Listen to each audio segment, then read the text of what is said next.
Good morning students. तो हमने पिछली वीडियो में देखा था, हमने कार्बन की प्रॉपर्टी देखी थी, उसका गुण देखा था कि वो कार्बन कार्बन के साथ जुड़कर शाखित, अशाखित और चक्रीय यौगिक बना सकता है। उसमें एक विशेष गुण होता है जिसे हम श्रृंखलन कहते हैं। तो हमने ये देखा था कि ये जो चेन थी कार्बन की, इसे हमने अशाखित बोला था। तो आज हम इसके बारे में और जानते हैं। तो सबसे पहले हम देखते हैं कि अशाखित कैसे है। तो ये देखिए आप, ये कार्बन की सीधी डंडी है, इसमें कोई टहनी नहीं है, इसमें कोई शाखा नहीं निकल रही। जैसे जिस प्रकार से इसमें ये शाखाएं निकल रही है, जैसे ये कोई पेड़ है और इसके अंदर से ब्रांचेस निकल रही है, शाखाएं निकल रही है, इसलिए हमने इसे क्या कहा है, शाखित कहा है, और इसे क्या कहा है, अशाखित कहा है।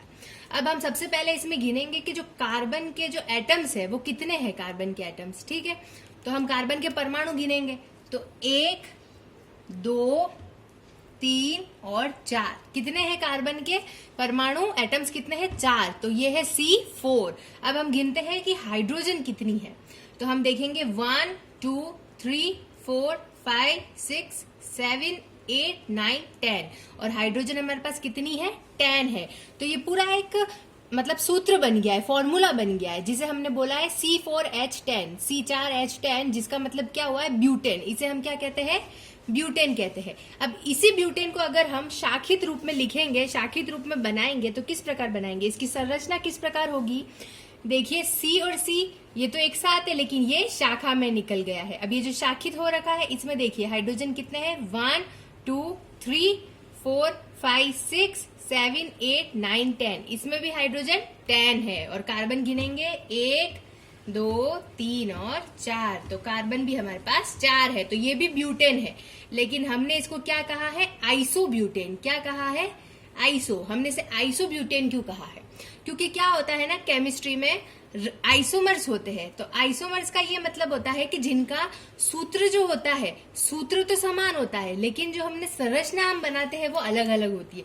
तो इसमें हमने आइसोब्यूटेन इसलिए बोला है कि इसकी संरचना तो हमने अशाखित बनाई, लेकिन इसकी संरचना हमने क्या बनाई है, शाखित बनाई है। इसलिए इसे हमने क्या बोला है, आइसोब्यूटेन, क्योंकि ये ब्यूटेन का ही एक नया फॉर्म है। अब हम ब्यूटेन की एक अलग फॉर्म देखते हैं, जिसे हम क्या बोलेंगे, साइक्लोब्यूटेन। क्या कहेंगे, साइक्लोब्यूटेन। साइक्लोब्यूटेन इसलिए कहेंगे क्योंकि ये एक साइकिल के रूप में होगा। आप देखिए, इसमें भी कार्बन हम गिनेंगे 1, 2, 3, 4। तो इसमें भी कार्बन तो 4 ही है, और हाइड्रोजन भी इसमें 10 है। ये भी ब्यूटेन है, लेकिन ये साइक्लोब्यूटेन है, क्योंकि ये देखिए एक साइकिल के रूप में, साइकिल का पहिया होता है ना, उस साइकिल के रूप में एक कार्बन से दूसरा कार्बन क्या हुआ है, जुड़ा हुआ है। तो ये तो हमने श्रृंखलन के बारे में पढ़ लिया कि जो कार्बन के हमने गुण देखा था। अब हम देखते हैं कि ये जो साइक्लोब्यूटेन देखा था, अब हम देखेंगे साइक्लोब्यूटेन का एक फॉर्म है बेंजीन। क्या है, बेंजीन। इसका जो सूत्र होता है, इसका फॉर्मूला क्या होता है, C6H6। कार्बन के एटम्स, परमाणु भी 6 होते हैं और हाइड्रोजन के भी 6 होते हैं। देखिए 1, 2, 3, 4, 5, 6। अब ये सबसे अलग क्यों है, क्योंकि इसमें देखिए, इसमें जो बंध बन रहे हैं कार्बन और कार्बन के, एक कार्बन का इससे जो बंध बन रहा है वो बन रहा है एकल, और एक में क्या बन रहा है, द्वि। तो एक तो सिंगल बॉन्ड बन रहा है और एक क्या बन रहा है, डबल बॉन्ड बन रहा है। तो ये, और ये पूरी साइकिल बन रही है। तो इसलिए हमने इसको भी क्या कहा है, चक्रीय यौगिक कहा है।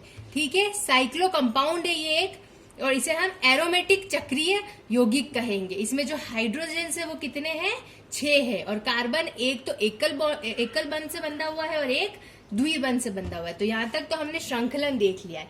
अब क्या होता है कि कार्बन जो होता है, वो कार्बन जो है वो कार्बन से जुड़कर क्या बनाता है, एकल बंध, द्विबंध और त्रिबंध बनाता है। ठीक है, सिंगल बॉन्ड, डबल बॉन्ड और ट्रिपल बॉन्ड बनाता है। किससे, कार्बन से ही जुड़कर। अब ये देखिए, जब एक कार्बन दूसरे कार्बन से एक बंध के द्वारा जुड़ता है तो उसे हम कहते हैं एल्केन। क्या कहते हैं, एल्केन। आपको ये तीनों बातें याद रखनी होगी। ये जो चैप्टर है इसमें सबसे इंपॉर्टेंट है ये। अब चैप्टर इंपॉर्टेंट स्टार्ट हुआ है यहाँ से, है ना। तो एल्केन कहते हैं हम इसे। इंग्लिश में भी लिखा है मैंने एल्केन, और हिंदी में भी एल्केन ही कहते हैं। ठीक है, हिंदी इंग्लिश में अलग नहीं है। फिर जब डबल बॉन्ड बनाएगा, द्विबंध बनाएगा कार्बन कार्बन के साथ, उसे हम कहते हैं एल्कीन। क्या कहते हैं, एल्कीन। और जब कार्बन कार्बन के साथ ट्रिपल बॉन्ड बनाएगा, 3 बंध बनाएगा, उसे हम कहेंगे एल्काइन कहेंगे। ठीक है, आप समझ लीजिए कार्बन और कार्बन का बॉन्ड बन रहा है। तो आपको ये याद रखना है, जब कार्बन कार्बन के साथ एक बंध के द्वारा जुड़ेगा उसे हम एल्केन कहेंगे, 2 बंध के द्वारा जुड़ेगा एल्कीन कहेंगे, और 3 बंध के द्वारा जुड़ेगा उसे हम एल्काइन कहेंगे। ठीक है, अब हम देखते हैं कि हमने पिछली क्लास में देखा था कि मीथेन का फॉर्मूला आप सभी को पता है CH4 होता है। अब हम इसका इलेक्ट्रॉन बिंदु संरचना देखेंगे कि इसकी इलेक्ट्रॉन बिंदु संरचना क्या है, और हम इसी में एक इंपॉर्टेंट चीज देखेंगे कि जो CH बॉन्ड है, कार्बन और हाइड्रोजन का जो बंध है वो इतना स्ट्रॉन्ग, इतना मजबूत क्यों होता है। तो वो इतना मजबूत इसलिए होता है कि हमने पढ़ा था कि कार्बन के पास जो है वो 4, इसकी जो संयोजकता थी वो क्या थी, 4 थी। और हमको पता है कि जो बाहरी आवरण होता है, जो शैल होती है, उसमें अगर 4 है तो हमें पता है इसको 4 और चाहिए। अगर इसको बाहर से 4 और एटम्स मिल गए, ठीक है, 4 और मॉलिक्यूल्स आकर जुड़ गए, तो ये क्या हो जाएगा, कंप्लीट हो जाएगा। देखिए 1 2 3 4 तो इसके पास पहले से ही है, इसको और 4 चाहिए। तो जो हाइड्रोजन होता है उसका एटॉमिक नंबर, उसका परमाणु क्रमांक क्या होता है, 1 होता है हाइड्रोजन का परमाणु क्रमांक। तो एक हाइड्रोजन यहाँ जुड़ गई, एक हाइड्रोजन यहाँ जुड़ गई, एक यहाँ, और इसका पूरा ऑक्टेट क्या हो गया, कंप्लीट हो गया। मैंने क्या कहा था, जो बाहरी शेल होती है उसमें कितने चाहिए थे हमें इलेक्ट्रॉन्स, 8 इलेक्ट्रॉन्स चाहिए थे। तो 8 इलेक्ट्रॉन्स देखिए कंप्लीट हो गए। हाइड्रोजन के पास क्या होता है, हाइड्रोजन का एटॉमिक नंबर होता है, परमाणु क्रमांक 1 होता है। तो उसकी जो शेल है अंदर वाली कंप्लीट नहीं है, उसके पास 1 ही है, उसको 1 और चाहिए। तो वो जो 1 है वो कहां से लेगी, कार्बन से ले लेगी। आप समझिए, कार्बन के पास 4 तो इलेक्ट्रॉन्स बाहरी शेल में है, लेकिन उसको 4 और चाहिए बंध बनाने के लिए। तो वो किससे बंध बना रहा है, इसलिए उसका सबसे मजबूत सहसंयोजक बंध जो होता है वो हाइड्रोजन के साथ होता है। ये देखिए, तो हाइड्रोजन का 1, इधर हाइड्रोजन का 1, इधर हाइड्रोजन का 1, इधर हाइड्रोजन का 1, 4 अलग अलग हाइड्रोजन जुड़ गए हैं इस कार्बन के एटम से।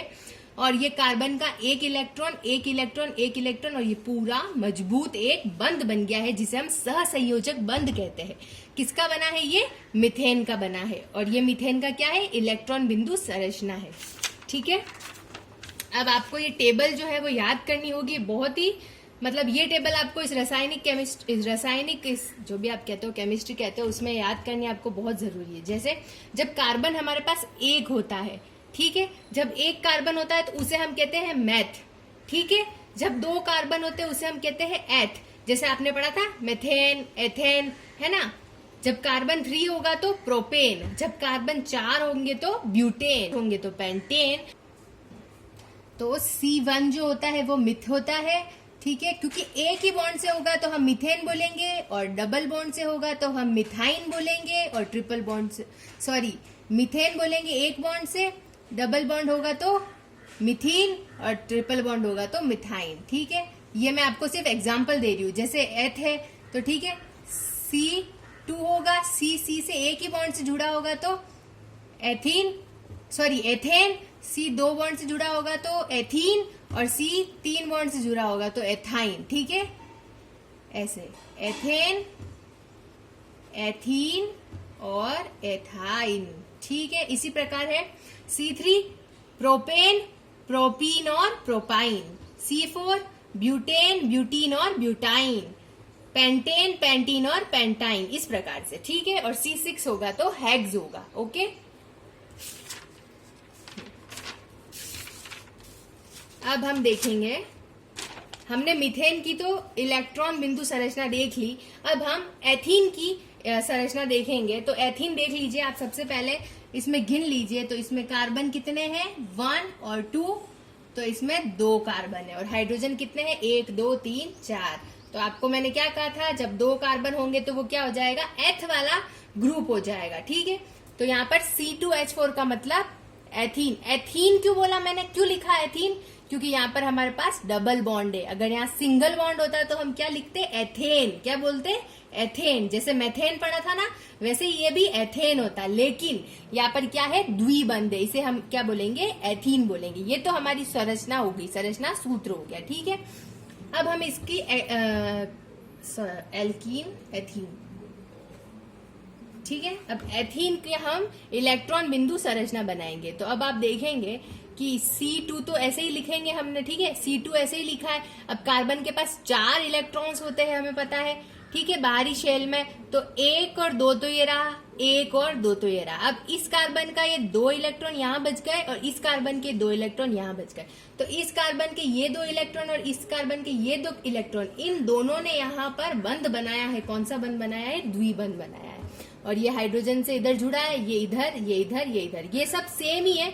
बस यहाँ पर जो है वो क्या करा है इन्होंने, यहाँ पर द्विबंध कैसे बनाया है कि कार्बन ने इन दोनों हाइड्रोजन को तो अपने 2 इलेक्ट्रॉन दे दिए, लेकिन जो 2 इलेक्ट्रॉन बने वो किससे बॉन्ड शेयर किया है?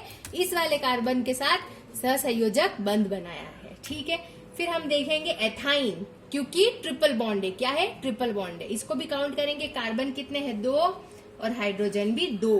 हाइड्रोजन भी 2 है और कार्बन भी 2, तो इसका सूत्र तो हो जाएगा C2H2, जिसे हम क्या कहेंगे? इथाइन। क्या कहेंगे? इथाइन। अब हम इसका भी संरचना सूत्र बनाएंगे। संरचना सूत्र नहीं, इलेक्ट्रॉन बिंदु की संरचना बनाएंगे। तो इलेक्ट्रॉन बिंदु की संरचना कैसे बनाएंगे? ये कार्बन हाइड्रोजन के साथ एक एक शेयर कर रहे, इधर भी कार्बन हाइड्रोजन के साथ एक शेयर कर रहा है, यहाँ तो बंध बन गया। अब इस कार्बन का एक इधर है, तो मतलब 3 इलेक्ट्रॉन्स इधर, क्योंकि हमारी बाहरी शेल में कितने इलेक्ट्रॉन है कार्बन के पास? 4। हमें ये याद रखना है। और इधर भी 3, इसलिए यहाँ पर क्या बना? त्रिबंध बना, जिसे हमने क्या कहा है? एथाइन कहा है। तो आज की क्लास यही एंड करेंगे हम। और आपको ये सारे सूत्र सब कुछ याद करना है। और मैंने जो आपको ये टेबल बताई है, ये टेबल आपको बिल्कुल अच्छे से याद करनी है, तभी आपको नेक्स्ट क्लास में आप समझ आएगा। Thank you.